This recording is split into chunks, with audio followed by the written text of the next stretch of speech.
These are the plaintiffs, Anthony and Rosanna Castellone.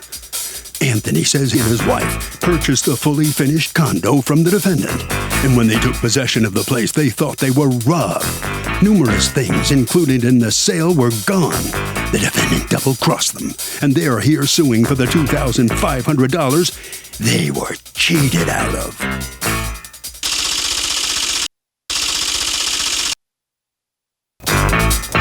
This is the defendant, John Kahiri.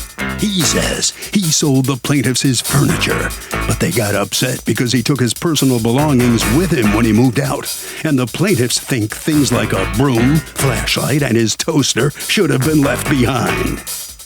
He's accused of taking too much. All parties, please raise your right hands. Welcome back to the People's Court. Next case on the docket, the plaintiffs say they purchased a fully furnished condo from the defendant, and the guy ripped him off by taking some of the stuff he should have left.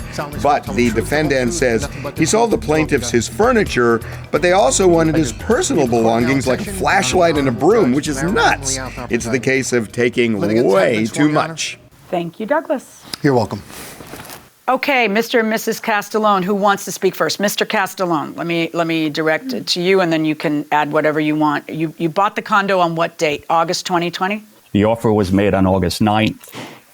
The offer was for $249,900 for a purchase price. And where is the the condo?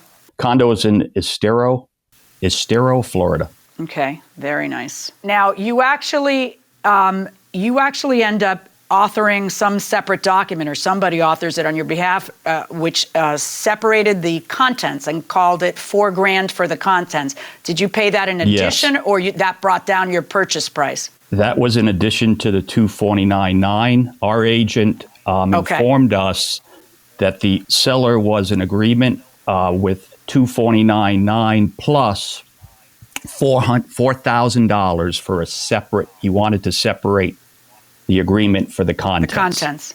Okay, Yes. So what was your understanding of what the contents meant? What did that phrase mean? The understanding was turnkey, which was our offer, which you basically, as an owner, you turn the key and walk out the door. You take your personal belongings. Everything stays. Furniture, TVs. Everything stays. Appliances, kitchen, plateware, the whole 9 yards. All right. And then when you guys move in, you find that numerous things had been removed. How did you determine what had been removed? Well, between our offer and acceptance, I was down in Florida on business. I contacted my agent to see the property, and I looked at and I took pictures of the contents of the property. Okay. And now, reviewed it. You and we folks also had an agent. You had an agent, Yes. and Mr. Kahiri, did you have an agent also? Yes, I did. And between these two agents, it didn't occur to anybody to inventory every single item that was in the house, because that's how it's done. The right way to do this is to have a specific inventory of every single item in the house, room by room. I know, because I've done this. And then when my realtor said, here's the list, I'm like, oh, heck no, I want to keep that. No, I want to keep that. And then there's an understanding between the parties of what is being kept and what is not being kept. But Correct. Instead, what we have is you taking pictures of open cupboards. So that's great. You can tell what's in the front of the picture, but you have no idea what's in the back. You don't know what's missing. There could be a lot more missing because there's no inventory. Mr. Kahiri, can you explain to me why it is that, according to Mr. Castellone, you took a bunch of items from the cupboards with you? Well, first let's look at the agreement. Okay? It says, agree that the contents of the property, excluding the black lounge chair, will be purchased for $4,000. Okay? What part of that was confusing to you, Mr. Kahiri? None of it. It's very clear contents of the property, except contents is a nebulous term. What is personal? What is for the condo?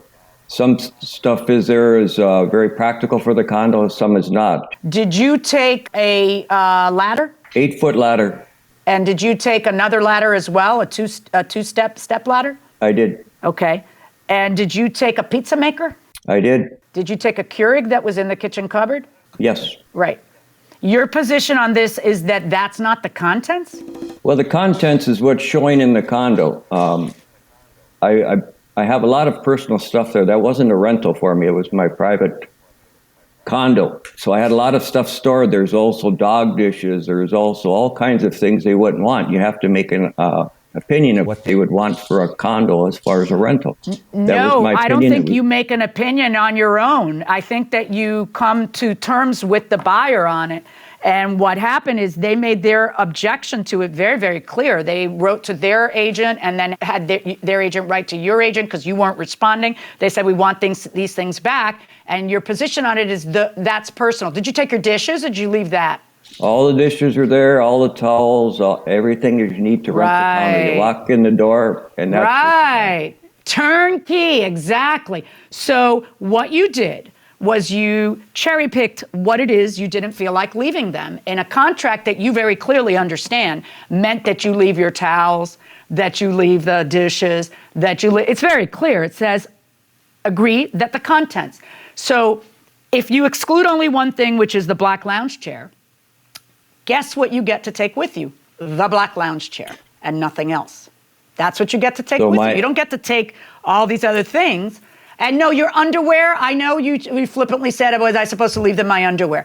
Everyone understands that your underwear is not the contents of the condo. Your pictures of your family are not the contents of the condo. But let's see what you took. In your first demand letter, they noticed that you took a kegerator, okay?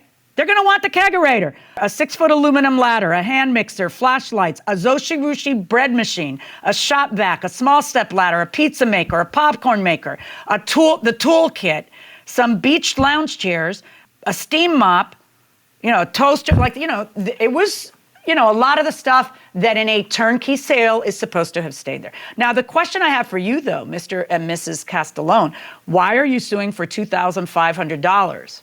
For the value of these items. These are used items, okay? So you are deprived of the value of these used items. You're not entitled to punishment value because you're mad at him because he didn't return them. I want to hear from Mrs. Castellone.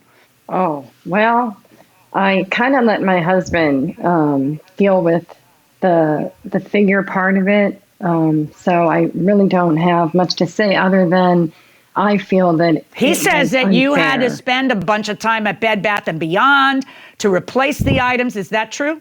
That is true. And we were there for limited time, so it was really a very big inconvenience. Right? Don't you love Bed Bath & Beyond like I do? Yes, and TJ Maxx. Is it really that much of an inconvenience? Because you were at Bed Bath & Beyond buying all kinds of stuff for the new condo. I mean, when people ask me what my hobby is, it's Bed Bath & Beyond or TJ Maxx. Let's talk about what you're entitled to in court. What you're entitled to in court is the value of the item that was taken. There is no question in my mind he had no business taking this stuff. None. But now we have to decide what the value of it is. You are suing Mr. Castellone for $2,500.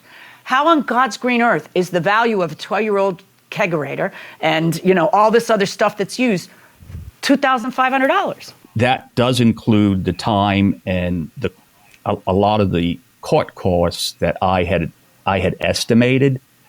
So Mr. Kahari, what do you think the value of this stuff that you took is? Okay. We had a walkthrough. They had a walkthrough. They had 2 hours, up to 2 hours in the condo. I left.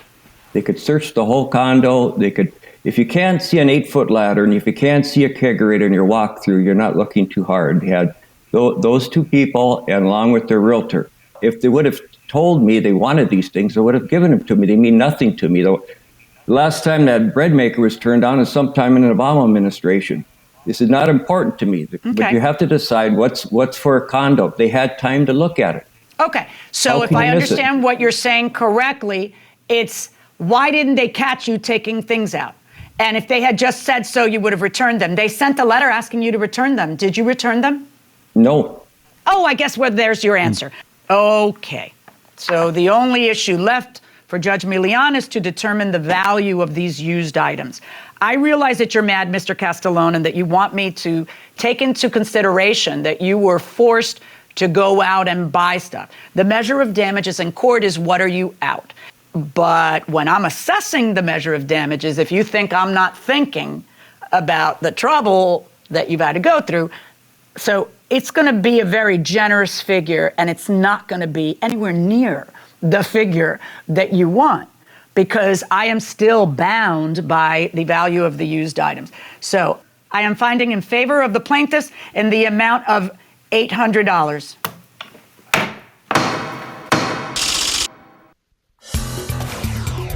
So the plaintiffs are only going to get $800, not the $2,500 they were seeking. Mr. Kahari, the defendant, let me ask you something. They apparently sent you a letter asking for things back, and the judge asked you if you'd return them. You said no. Well, because they had a chance to look at the condo. They had a chance to say this stuff is missing. If they would have said that to me at the time, I would have certainly given it to them. Frugality is not my issue. They did not say anything when they walked through the condo. How can you miss an 8-foot ladder? How can you miss a kegerator? Well, the point is they missed it when they took occupancy of the. And I think that's their condo. issue. And I think both of you have learned something from this whole enterprise here, Mr. Castellone. Mr. Castellone, let me ask you too. I would imagine you feel a little cheated by your real estate agent, who the judge said didn't do a complete job. Would I be right? Yeah, and the reason we didn't bring anything up during the walkthrough was that the seller had agreed to deep clean the unit, and we needed to close on this property because we were from out of town, and he had not deep cleaned the unit, and we were negotiating on a mediation to get the unit clean before my wife and I could spend the weekend in it. All right. Well, let me ask you how you feel about the $800. You wanted $2,500. Are you satisfied with $800? Yeah, I think it's really the principle here. We're not in to make any money on this deal. We spent a lot of time extra furnishing the contents that we didn't anticipate doing. Very good. Yep. Okay. Thank you very much. Well, that'll do it for this case. Harvey, what do you think? Doug, this happens a lot with the purchase of a home or a condo, where certain things are included in the purchase price, but you make that a side agreement. This is typically done as a side agreement. And when that happens, you've got to be so specific in what you write down. If you just write all the furniture, what's furniture? I mean, are blinds furniture? You know, you start getting into the weeds, and all of a sudden there are these disputes. So you should basically itemize everything that's supposed to be left and everything that the seller is allowed to take. I mean, you have to be that specific. I know that sounds like a pain in the neck, and it's going to take some time, but you know what takes more time than that? What takes more time is when you get in a dispute, when the landlord or the seller takes something that you think he shouldn't have taken, and you end up in court. That's what takes a lot of time. Hey judges, what's your perfect date night? Question by Sammy. Perfect date night. I know we're going to be on the exact same page on this one. I'm thinking we go out to an event that's fun, something exciting, either a monster truck show, maybe a tractor pull, something just really exciting. We go do that, a little culture. Romantic. Then, yeah, and we dine on beer and hot dogs or pizza at that event. Mm-hmm. Then we come home, we cuddle on the sofa, and we watch American Pickers maybe for a couple of hours. What? Ooh, he's mine, ladies. I thought I was supposed to be honest about this stuff. Wait a minute.